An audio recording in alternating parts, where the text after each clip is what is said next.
Computer science videos here today to show you guys in this tutorial how to compress and merge two folders into one file on a Mac computer. Without further ado, let us start the video.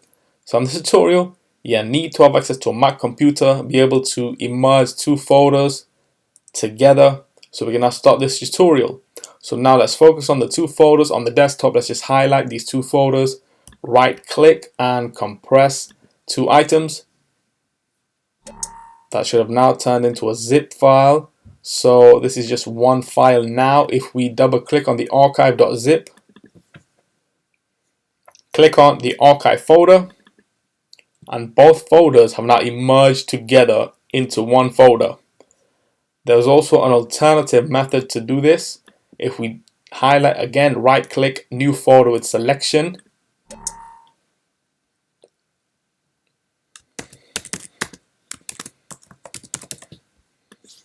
and there you go. The two folders have now moved to a new folder the same way as we created the archive. So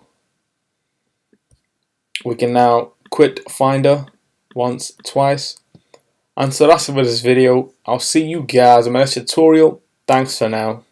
Thank you for making it towards the end of the video. Be sure to subscribe to my channel, Computer Science Videos. Be sure to check out the previous video on screen now, or you can ideally click on the playlist and watch all the journey for computer science videos from the start until now.